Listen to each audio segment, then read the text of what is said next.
ओम ज्ञानतिमिरान्धस्य ज्ञानञ्जनशलाकया चक्षुरुन्मिलितं येन तस्मै श्रीगुरुवे नमः। श्रीचैतन्यमनोभीष्टं स्थापितं येन भूतले स्वयं रूपकदा मह्यं ददाति स्वपदान्तिकं। वन्देऽहं श्रीगुरुः श्रीयुतपदकमलं श्रीगुरून् वैष्णवाच्यं श्रीरूपं साग्रजातं सगुणरघुनाथान्वितं तं सजीवं साद्वैतं सावधूतं परिजनसहितं कृष्णचैतन्यदेवं श्रीराधाकृष्णपादान् सगणललिता श्रीविशाखान्विताश्च नारायणं नमस्कृत्यं नरं चैव नरोत्तमं देवीं सरस्वतीं व्यासं ततो जयमुदीरयेत्।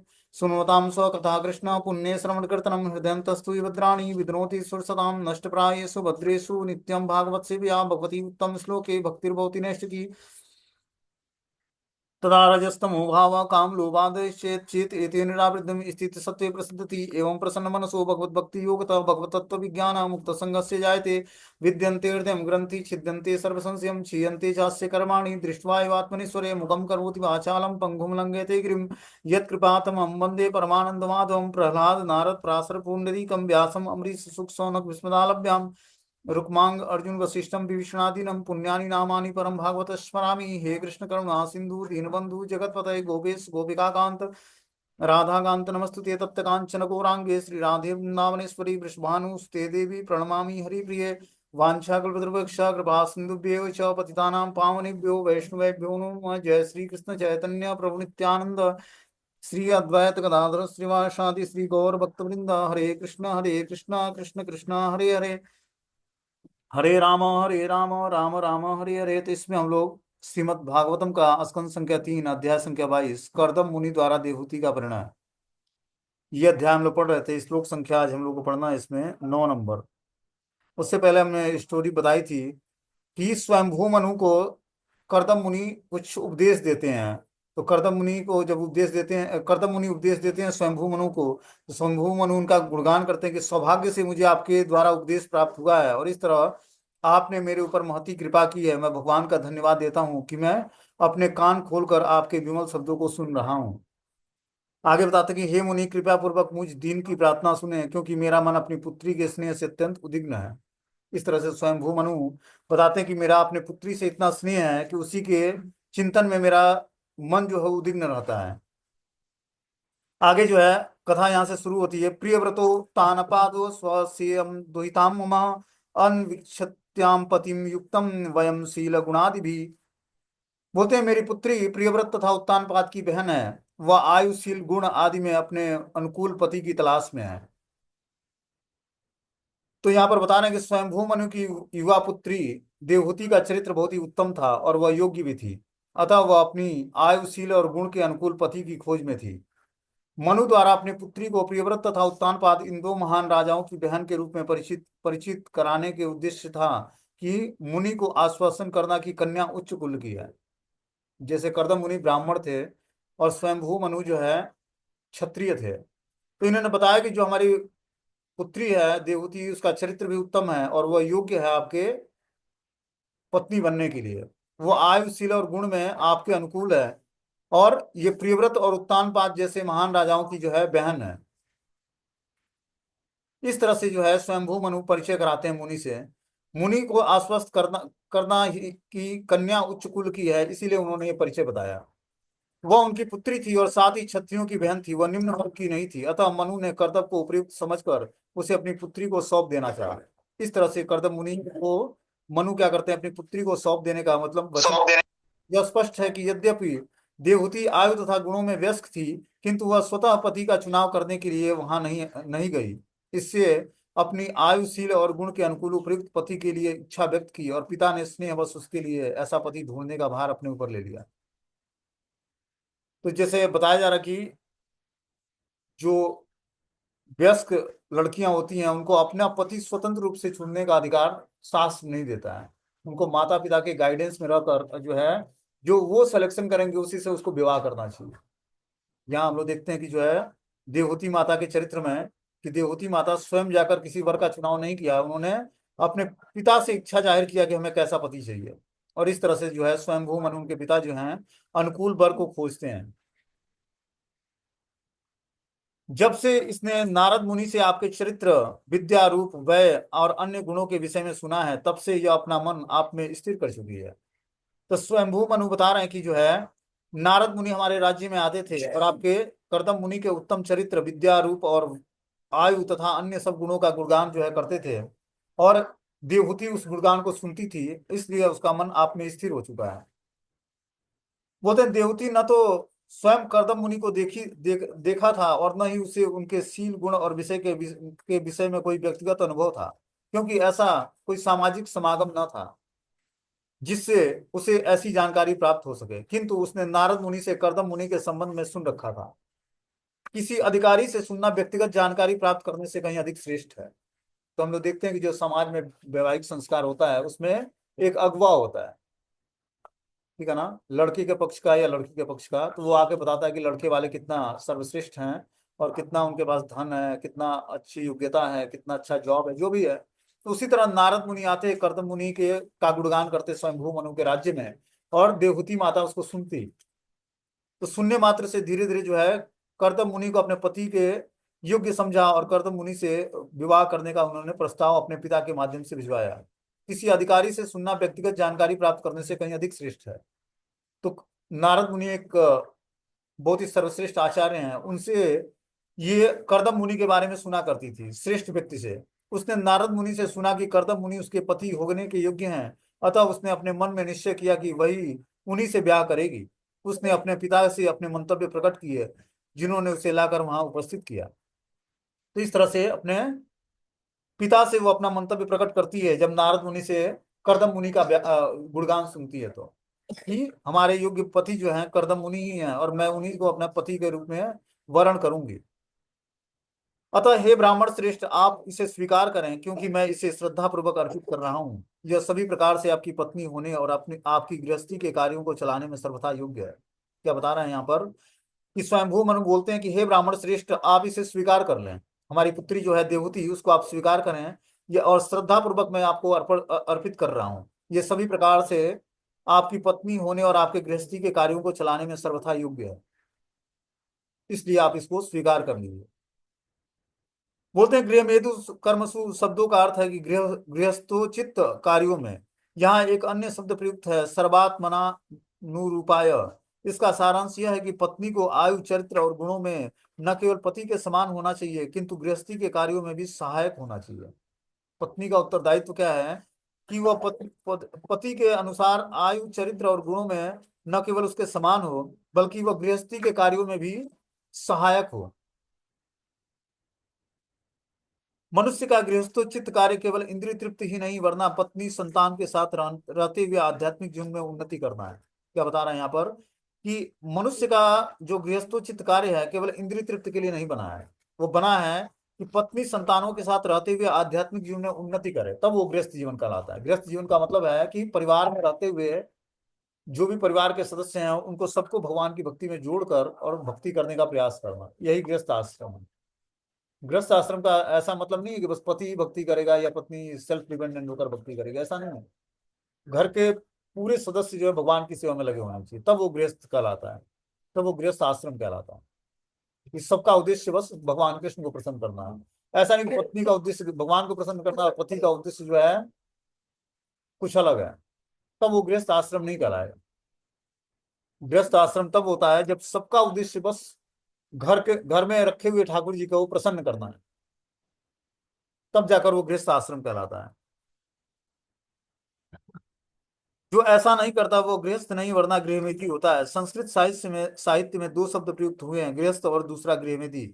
गृहस्थ एक आश्रम भी है, किंतु यदि कोई गृहस्थ होकर केवल इंद्रियों की तुष्टि करता है तो वह गृहमेधी कहलाता है। गृहमेधी के लिए पत्नी बनाने का अर्थ है इंद्रियों की तुष्टि करना, किंतु गृहस्थ के लिए योग्य पत्नी आध्यात्मिक कार्यों में उन्नति के लिए सब प्रकार से सहायक सहायक के रूप में होती है। पत्नी का कर्तव्य है कि वह गृहस्थी के सारे कार्यों को संभाले, न कि पति से स्पर्धा करे। तो बता रहे हैं कि जो है पत्नी का उत्तरदायित्व तो बनता है कि जब वो गृहस्थ आश्रम में पत्नी होती है तो आध्यात्मिक कार्यों में उन्नति के लिए सब प्रकार से अपने पति की सहायता करे, और पति भी भक्त होना चाहिए, और पत्नी को चाहिए कि सब प्रकार से उसकी सहायता करे जैसे भी हो सके। पत्नी का कर्तव्य है कि वो गृहस्थी के सारे कार्यों को संभाले, न कि पति से स्पर्धा करे। उसका उत्तरदायित्व बनता है कि वो गृहस्थी के सारे कार्यों को अच्छे तरीके से संभाले और पति से स्पर्धा न करे, कंपटीशन न करे। पत्नी सहायता करने के निमित्त होती है, किंतु वह अपने पति की तब तक सहायता नहीं कर सकती जब तक वो आयुशील और गुण में उनके समान ना हो। तो भक्ति में आवश्यक है कि पत्नी और पति जो है समान गुण वाले होने चाहिए, समान शील वाले, और आयु में भी समानता होनी चाहिए। 2 4 5 महीने का अगर जो हेर फेर है तो समझ में आता है, लेकिन इससे ज्यादा ना हो। इस तरह से जब समान गुण, समान आयु और समान शील वाले होंगे, तब वो एक दूसरे की सहायता करेंगे आध्यात्मिक जीवन में। और पारिवारिक जीवन में गृहस्थ आश्रम में जाने का मतलब ही है कि हस्बैंड वाइफ दोनों मिलकर भगवान की भक्ति में जुड़े हैं, तभी वो गृहस्थ आश्रम कहलाता है। और जो एक का उद्देश्य भगवान की प्रसन्नता है, भगवान को प्राप्त करना है, दूसरा का उद्देश्य धन प्राप्त करना है, तो वहां पर कॉम्बिनेशन ठीक नहीं होगा, वहां भक्ति हो नहीं पाएगी अच्छे तरीके से। अब ऐसी परिस्थिति में हमें भगवान ने डाल दिया, अब क्या करें कि हमारे हस्बैंड भक्त नहीं है या पत्नी भक्त नहीं है, तो उस केस में हमें क्या करना चाहिए? तो उस केस में ये करना चाहिए कि हमें अपने कार्यों को सुचारू रूप से करते हुए अपने मन बुद्धि को भगवान के श्री चरणों में स्थिर करना है। जैसे हमने एग्जाम्पल बहुत पहले बताया था क्लास में, एक स्त्री होती है जिसका पति होता है, वो किसी जार पुरुष से उसका संबंध होता है, अलग पुरुष से, तो वो क्या करती है, घर में सारे कार्यों को बहुत ही अच्छे तरीके से करती है, लेकिन चिंतन उसका होता है जार पति का। उसी तरह हम अपने घर परिवार में रहते हुए कृष्ण को अपना वास्तविक पति मानते हुए और उन्हीं की सेवा में अपने सारे टाइम को डिवोट करना है।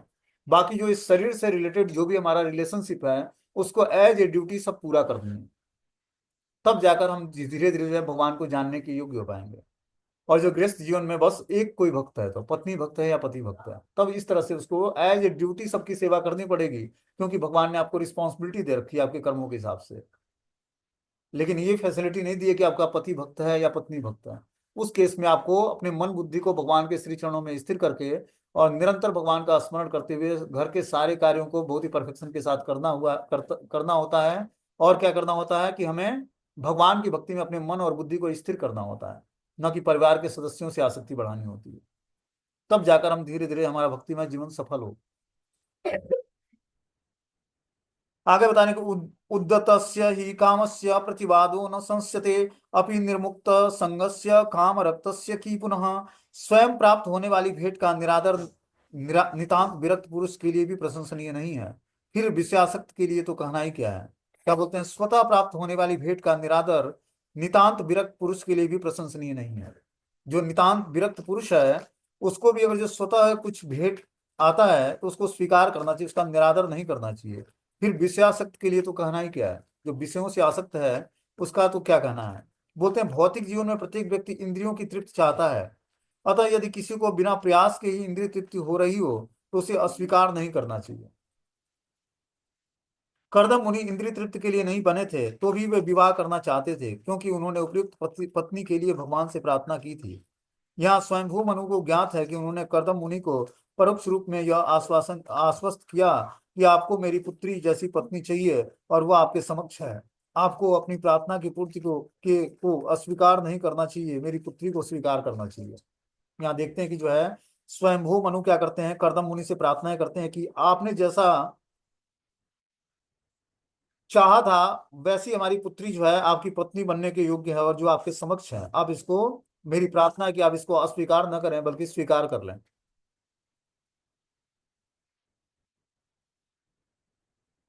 जो स्वतः प्राप्त भेंट का अनादर करते हैं और बाद में कंजूस कंजूस से वर मांगते हैं, वह अपनी विस्तीर्ण यश को खो देते हैं और अन्यों द्वारा अवमानना से उनका मान भंग होता है।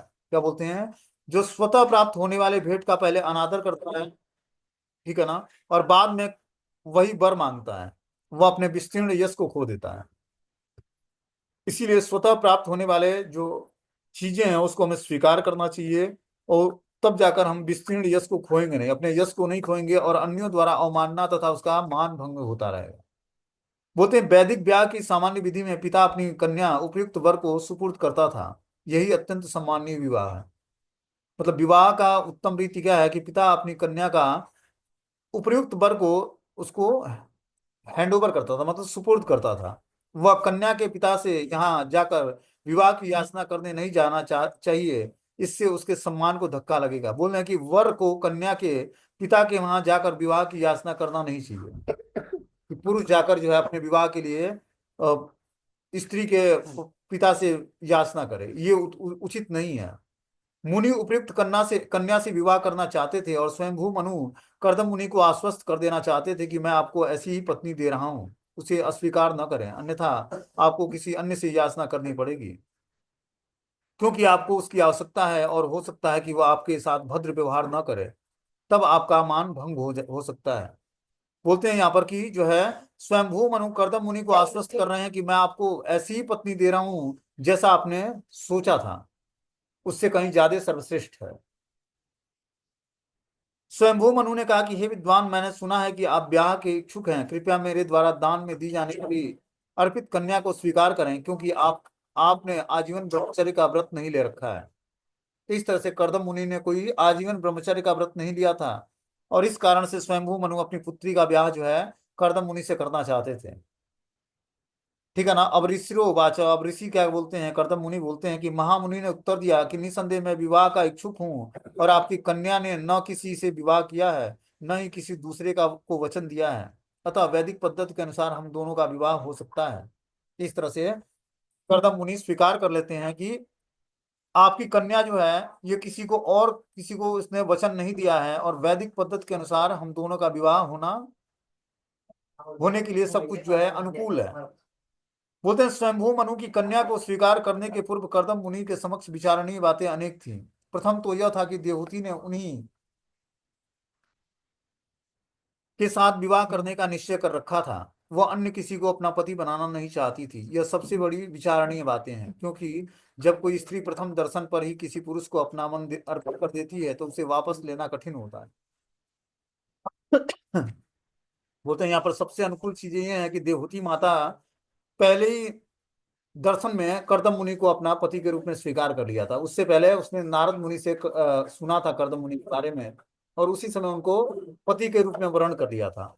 और इस कारण से बता रहे हैं कि स्त्रियों की ऐसी मनोवैज्ञानिक भावना होती है कि प्रथम दर्शन किए हुए पुरुष से उसका अगर जो मन अर्पित कर देती है तो फिर उसे वापस लेना बड़ा कठिन होता है उसके लिए। इसके पूर्व उसका विवाह भी नहीं हुआ था, वह कुमारी थी। इन सब बातों से कर्दम मुनि ने उसे स्वीकार कर लिया, अतः उन्होंने कहा कि हाँ, विवाह के धार्मिक नियमों के अनुसार मुझे आपकी कन्या स्वीकार है। विवाह के कई प्रकार होते हैं। उत्तम विवाह वह है जिसमें उपयुक्त वर को बुलाकर कन्या को वस्त्रों और आभूषणों से सुसज्जित करके पिता की सामर्थ्य के अनुसार दहेज देकर कन्या अर्पित की जाती है। विवाह के अन्य प्रकार भी हैं, जैसे गंधर्व विवाह और प्रेम विवाह, इन्हें भी विवाह माना जाता है। तो इस तरह से जो है उत्तम विवाह बता रहे हैं कि जब पिता क्या करता है, वर को अपने घर पर बुलाता है और उत्तम आभूषणों, वस्त्रों और सुसज्जित अलंकारों से सुसज्जित करके कन्या को जो है भेंट करता है उसके पति को, और दहेज देता है और कन्या को अर्पित करता है। ये उत्तम विवाह माना जाता है। और यही कार्य जो है स्वयं मनु ने अपनी पुत्री के साथ किया। बोलते हैं आपकी अपनी पुत्री को वेदों द्वारा स्वीकृत विवाह इच्छा की पूर्ति करे, उसको कौन नहीं ग्रहण करना चाहेगा। वह इतनी सुंदर है कि उसकी शारीरिक क्रांति ही उसके आभूषणों की सुंदरता को मात कर रही है। अब कर्दम मुनि देवहूति माता का गुणगान करते हैं। बोलते हैं कि जो है आप अपनी पुत्री को वेदों द्वारा स्वीकृत विवाह इच्छा की पूर्ति करें। जिस तरह वेद में नियम बताए गए हैं विवाह करने का, उसी वैदिक नियमों के अनुसार आप अपनी पुत्री का विवाह हमारे साथ करें। इसको कौन नहीं ग्रहण करेगा, क्योंकि यह देखने में इतनी सुंदर है, इसकी शारीरिक क्रांति उसके आभूषणों की सुंदरता को मात दे रही है। तो उनकी शारीरिक क्रांति जो थी आभूषणों से भी ज्यादा सुंदर था। ठीक है ना। बोलते हैं कर्दम मुनि देवहूति के साथ शास्त्रोक्त विधि से विवाह करना चाहते थे। वेदोक्त विधि के अनुसार सर्वोच्च सर्वोच्च विधि यह है कि दुल्हन के घर दूल्हे को आमंत्रित करके कन्यादान किया जाए, और साथ में आभूषण, स्वर्ण, साज सामान और अन्य गृहस्थी की वस्तुएं दहेज रूप में दी जाए। आज भी उच्च वर्ग के हिंदुओं में ब्याह का यही प्रचलन है। शास्त्रों में इसे कन्या के पिता के लिए अत्यंत धार्मिक कृत्य कहा गया है। उपयुक्त दामाद को अपनी पुत्री का दान करना गृहस्थ का पुण्य कार्य माना जाता है। मनुस्मृति में 8 प्रकार के विवाह का उल्लेख है, किंतु इसमें से अब केवल एक ही विवाह विधि ब्रह्म या राजसिक विवाह प्रचलित है।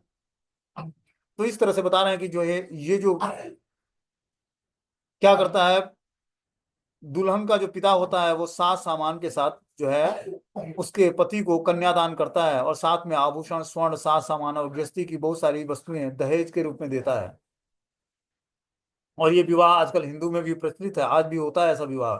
और इस शास्त्रों के दृष्टि से जो है ये बहुत ही धार्मिक कृत्य है, और ये उसके पिता के लिए बहुत ही अनुकूल होता है जो कन्यादान करता है, गृहस्थ का पुण्य कार्य माना जाता है कि जो व्यक्ति गृहस्थ आश्रम में है वो कन्या का दान करता है तो बहुत ही पुण्य कार्य करता है। मैंने सुना है कि आपकी कन्या को महल की छत पर गेंद खेलते हुए देखकर महान गंधर्व विश्वावसु मोहवश अपने विमान से गिर पड़े, क्योंकि वह अपने नुपुरों की ध्वनि तथा चंचल नेत्रों के कारण अत्यंत सुंदर लग रही थी। तो यहाँ पर करदम मुनि बता रहे हैं कि मैंने सुना है कि आपकी कन्या को महल की छत पर गेंद खेलते हुए एक बार विश्वावसु नामक गंधर्व ने देखा था। वह मुंह बस अपने विमान से नीचे गिर पड़ा था, क्योंकि वह अपने नुपुरों की ध्वनि और चंचल नेत्रों के कारण अत्यंत सुंदर लग रही थी। बोलते हैं कि ऐसा लग रहा है कि आजकल की तरह उस समय भी गगनचुंबी भवन होते थे यहाँ पर। हमारे पृष्ठीय शब्द आया है, हमारे का अर्थ है अत्यंत विशाल महल। इससे लगता है कि उन दिनों में भी व्यक्तिगत विमान या हेलीकॉप्टर होते थे। आकाश में उड़ते हुए गंधर्व विश्वावसु ने देवहूति को अपने महल की छत पर गेंद खेलते देखा। उस काल में गेंद खेलना भी प्रचलित था, किंतु राज परिवार की लड़कियां सार्वजनिक स्थान में नहीं खेलती थी। गेंद खेलना तथा अन्य आमोद प्रमोद सामान्य स्त्री और लड़कियों के लिए नहीं है। ऐसे खेल खेल केवल देवहूति जैसी राजकुमारियों के लिए ही खेल सकती हैं। यहाँ यह बताया गया कि उड़ते विमान से उन्हें देखा गया। इससे सूचित होता है कि वह महल बहुत ऊंचा था जहां पर देवहूति माता निवास करती थी। ऐसा कौन होगा जो स्त्रियों में शिरोमणि स्वयंभू मनु की पुत्री और उत्तानपाद की बहन का समादर नहीं करेगा। जिन लोगों ने कभी श्री लक्ष्मी के चरण कमलों की पूजा नहीं की है उन्हें तो उसका दर्शन तक नहीं हो सकता है, फिर भी यह शिक्षा से मेरी अर्धांगिनी बनने आई है। कर्दम मुनि बता रहे हैं कि ऐसा कौन पुरुष होगा जो स्त्रियों में शिरोमणि स्वयंभू मनु की पुत्री देवहूति जो उत्तानपाद की बहन है उसका समादर नहीं करेगा। जिन लोगों ने कभी श्री लक्ष्मी के चरण कमलों की पूजा नहीं की है उन्हें तो इसका दर्शन भी नहीं होगा। स्वयं यह लक्ष्मी स्वरूपा है। स्वयं जो है कर्दम मुनि की पत्नी और कपिल देव भगवान की माता है देवहूति। बोले फिर भी यह शिक्षा से मेरी अर्धांगिनी बनने आई है तो मैं क्यों ना इसको स्वीकार करूं। कर्दम मुनि ने देवहूति की सुंदरता और पात्रता की कई प्रकार से प्रशंसा की। वस्तुतः देवहूति आभूषणों से भूषित कन्याओं की शिरोमणि थी। यद्यपि आभूषण पहनकर कन्या सुंदर बन जाती है, किंतु देवहूति आभूषणों से भी अधिक सुंदर थी। वह अलंकृत सुंदरी सुंदरी कन्याओं की शिरोमणि थी। देवता या गंधर्व उसकी सुंदरता से आकृष्ट होते थे। कर्दम मुनि यद्यपि परम साधु थे, वे स्वर्ग के वासी न थे, किंतु पिछले श्लोक में बताया गया है कि विश्वावसु स्वर्ग का वासी होकर भी देवहूति की सुंदरता पर मोहित था। अपनी सुंदरता के साथ ही साथ वह सम्राट स्वयंभू की पुत्री और राजा उत्तानपाद की बहन थी। भला ऐसी सुंदरी का पाणी ग्रहण संस्कार कौन नहीं करना चाहेगा। तो इस तरह से कर्दम मुनि क्या करते हैं, देवहूति माता का गुणगान करते हैं उनकी सुंदरता का। और ये बताते हैं कि जो है इतना सुंदर है कि ये अलंकार जो है इसकी शरीर के अंग क्रांति को, जो इसकी शरीर की अंग क्रांति है वो अलंकारों को ढक दे रहा है। इतना तेजस्वी स्वरूप था देवती माता का। अतः इस कुंवारी को मैं अपनी पत्नी के रूप में स्वीकार करूंगा, किंतु इस शर्त के साथ कि जब यह मेरा वीर धारण कर चुकेगी तो मैं परम सिद्ध पुरुषों के समान भक्ति योग को स्वीकार करूंगा। इस विधि को भगवान विष्णु ने बताया और यह द्वेष रहित है। बोलते हैं कि और इस कुंवारी कन्या से मैं अपनी पत्नी पत्नी के रूप में तब स्वीकार करूंगा। एक शर्त है कि जब ये हमारे वीर को धारण कर लेगी तो मैं परम सिद्ध पुरुषों के समान भक्तियों को स्वीकार करूंगा। इस विधि को भगवान विष्णु ने हमें बताया था और यह द्वेष से रहित होगा। मतलब उस समय कोई इसको ऑब्जेक्शन नहीं होना चाहिए। जब मैं ये गर्भ धारण कर लेगी उसके बाद मैं परम सिद्ध पुरुषों के समान भक्तियों को स्वीकार करूंगा। बोलते हैं कर्दम मुनि ने सम्राट स्वयंभू से अपनी सुंदरी पत्नी के लिए अपनी इच्छा व्यक्त की और सम्राट की पुत्री से विवाह करना स्वीकार कर लिया। कर्दम मुनि आश्रम में रहकर पूर्ण ब्रह्मचर्य का पालन कर रहे थे। यद्यपि उनके मन में विवाह करने की इच्छा थी, किंतु वे आजीवन गृहस्थ जीवन में नहीं बिताना चाह रहे थे, क्योंकि वे मनुष्य जीवन के वैदिक सिद्धांतों से पूर्णतया भिज्ञ थे।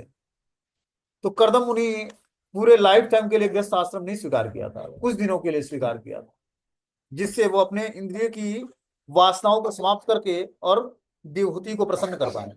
किंतु वे आजीवन गृहस्थ जीवन नहीं बिताना चाह रहे थे, क्योंकि वे मनुष्य जीवन के वैदिक सिद्धांतों से पूर्णतः अभिज्ञ थे। वो जानते थे कि मनुष्य जीवन का वास्तविक उद्देश्य जो है भगवान की प्रसन्नता है, न कि गृहस्थ आश्रम में फंसना है। वैदिक सिद्धांतों के अनुसार जीवन के प्रारंभिक भाग को चरित्र तथा गुणों के विकास के उद्देश्य से ब्रह्मचर्य में बिताना चाहिए। जीवन के बाद वाले भाग में वह विवाह करके संतान उत्पन्न कर सकता है, किंतु मनुष्य को चाहिए कि कुत्ते बिल्लियों की भांति संतान उत्पन्न न करे। कर्दम मुनि ऐसी संतान उत्पन्न करना चाहते थे जो पूर्ण पुरुषोत्तम भगवान की एक किरण हो। तो कर्दम मुनि भगवान से प्रार्थना करते हैं कि हमें एक ऐसा संतान दीजिए जो आपका किरण हो। मनुष्य को चाहिए कि ऐसी संतान उत्पन्न करे जो भगवान विष्णु की सेवा कर सके, अन्यथा कोई संतान न जने। उत्तम पिता के दोनों प्रकार की संतानें उत्पन्न होती हैं। एक तो वे जो कृष्ण भक्ति में प्रशिक्षित हों, जिससे उसी जीवन में माया के बंधन से मुक्त हो सके, और दूसरा जो पूर्ण पुरुषोत्तम भगवान की किरण होती है, जो विश्व भर में जीवन के परम लक्ष्य की शिक्षा दे सके। तो उत्तम पिता के दो तरह से के संतान होते हैं। पहला तो कृष्ण भक्ति में प्रशिक्षित होकर अपने जीवन को माया के बंधन से मुक्त कर सके, और दूसरा होता है कि अपने पूर्ण पुरुषोत्तम भगवान की एक किरण होता है जो विश्व भर में जीवन के परम लक्ष्य की शिक्षा दे सके लोगों को। आगे के अध्यायों में बताया गया कि कर्दम मुनि ने ऐसा ही पुत्र कपिल उत्पन्न हुए, जो भगवान के अवतार हैं, जिसने सांख्य दर्शन का प्रतिपादन किया। बड़े बड़े गृहस्थ भगवान से प्रार्थना करते रहते हैं कि वे अपना प्रतिनिधि भेजें, जिससे मानव समाज में एक कल्याणकारी अभियान चलने लगे। संतान उत्पन्न करने का एक कारण यह है। तो गृहस्थ आश्रम में संतान उत्पन्न करने का वास्तविक कारण है कि जो है भगवान से प्रार्थना करना कि कुछ ऐसा वो अपना किरण भेजें, जिससे जो है ये जो वैदिक नियम है, भगवत भक्ति का जो नियम है, पूरे विश्व में प्रचारित हो सके, ऐसे संतानों के उत्पन्न करके। जैसे हम देखते हैं कि भक्ति विनोद ठाकुर जी ने भगवान जगन्नाथ से प्रेयर किया कि आप हमारे घर में एक ऐसा पुत्र भेजिए जो आपका किरण हो। और वो बिमला देवी से भी प्रार्थना करते थे। जगन्नाथ मंदिर में एक बिमला देवी हैं, उनसे भी जाकर प्रार्थना करते थे।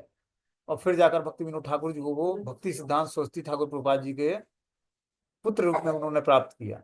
और उनका बचपन का नाम बिमला प्रसाद था, क्योंकि बिमला देवी के ही वो प्रसाद थे। बिमला देवी देवी की कृपा से ही इनको भक्ति सिद्धांत सरस्वती ठाकुर जी से पुत्र प्राप्त हुआ था, भक्ति विनोद ठाकुर जी को।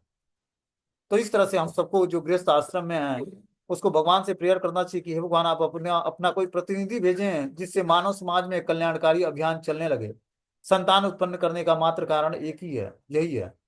दूसरा कारण यह है कि अत्यंत प्रबुद्ध माता पिता अपनी संतान को कृष्ण भक्ति की शिक्षा देते हैं, जिससे उसे दुख में संसार में उसे फिर से ना आना पड़े। माता पिता का यह उत्तरदायित्व बनता है कि बच्चे को फिर से किसी माँ के घर में न लौटना पड़े। यही इसी जीवन में बच्चे को मुक्ति की शिक्षा नहीं दी जाती, तो न तो ब्याह करने की और न संतान उत्पन्न करने की आवश्यकता है। और जो आप अपने बच्चे को मुक्ति की शिक्षा नहीं दे सकते हो, भक्ति की शिक्षा नहीं दे सकते हो, तो आपको विवाह करना और संतान उत्पन्न करने की कोई आवश्यकता नहीं बता रही है शास्त्र। और जब संतान उत्पन्न करते हो, विवाह संस्कार करते हो, तो आपको क्या करना पड़ेगा? जन्म लेने वाले बच्चे को आध्यात्मिक शिक्षाएं देनी पड़ेंगी और उसको अध्यात्म से जोड़ना पड़ेगा। मनुष्य जीवन भगवान की पूर्ण भक्ति करने के लिए मिला है। विषयी जीवन का सदुपयोग उत्तम संतान उत्पन्न करने में होता है। मतलब बता रहे हैं कि जो है, जो विषयी जीवन है, स्त्री पुरुष का जो संबंध है, वो बस उत्तम संतान उत्पन्न करने के लिए होता है, न कि इंद्रिय तृप्ति के लिए। मनुष्य जीवन भगवान की पूर्ण भक्ति करने के लिए मिला है, यही भगवान चैतन्य का दर्शन है। उत्तम संतान उत्पन्न करने के बाद मनुष्य को संन्यास ग्रहण करना चाहिए और सिद्धि की परमहंस अवस्था प्राप्त करनी चाहिए। परमहंस जीवन की सर्वोच्च सिद्धि अवस्था है। संन्यास जीवन में चार अवस्थाएं होती हैं, जिसमें परमहंस सर्वोच्च सन्यासी होता है। बोलते हैं कि जो है उत्तम संतान उत्पन्न करने के बाद ही मनुष्य को संन्यास ग्रहण करना चाहिए, उससे पहले नहीं।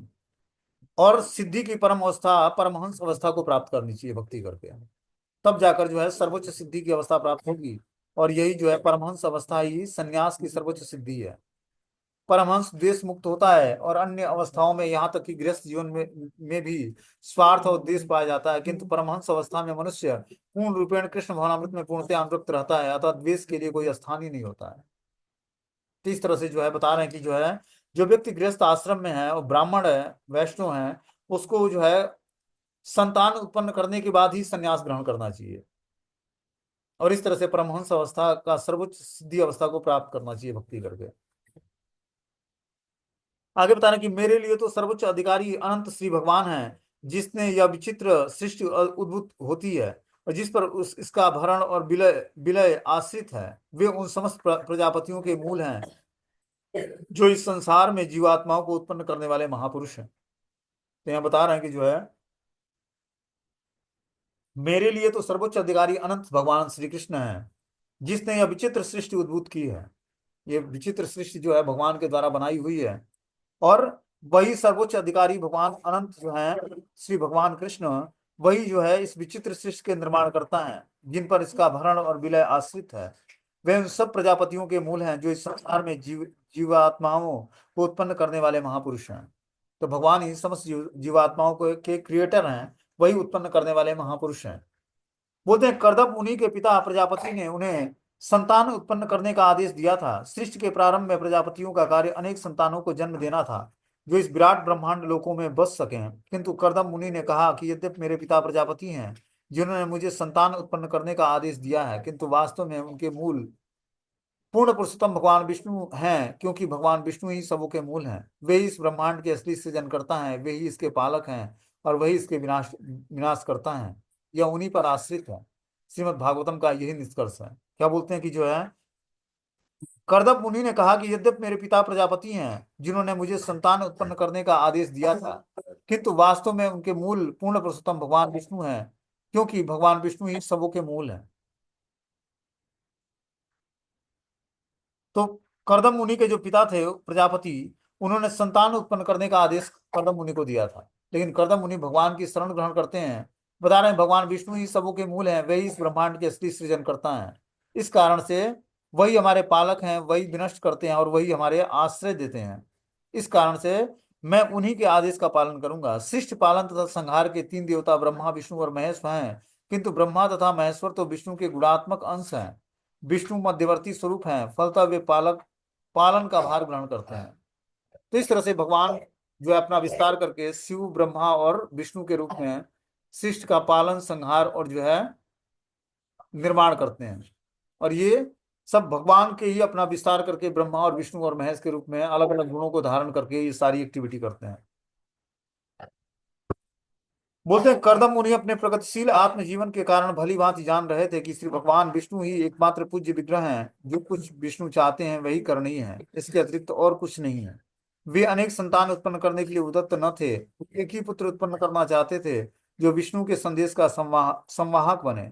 जैसा कि भगवत गीता में कहा गया है, जब जब धर्म की हानि होती है तब तब धर्म की रक्षा करने के लिए, असुरों के विनाश के लिए भगवान इस पृथ्वी पर अवतरित होते हैं।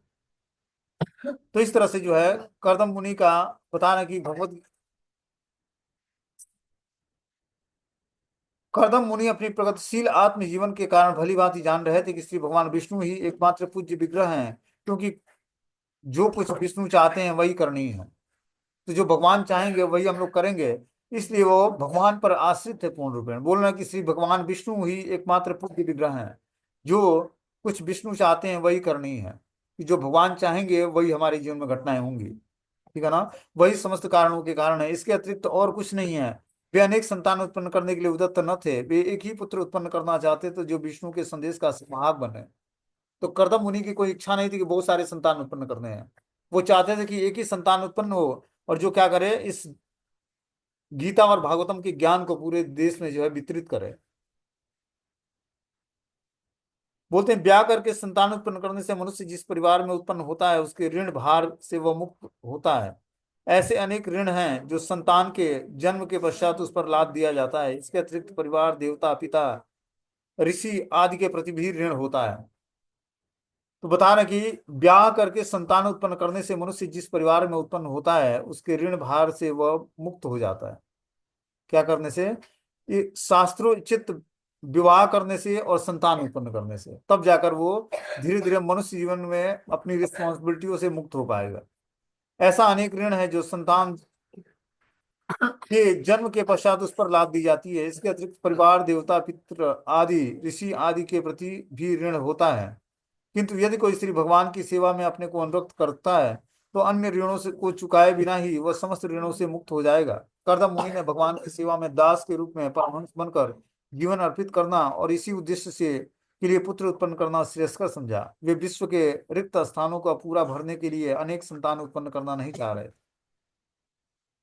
तो कर्दम मुनि के यहाँ चरित्र से हम लोग देखते हैं कि वो एक ही पुत्र ऐसा चाह रहे थे कि जो उनको अपने ऋणों से मुक्त कर सके और क्या करें, आगे जो जाकर वो अच्छा प्रचारक बन सके, भगवान के नाम रूप गुण लीलाओं का पूरे विश्व भर में प्रचार कर सके।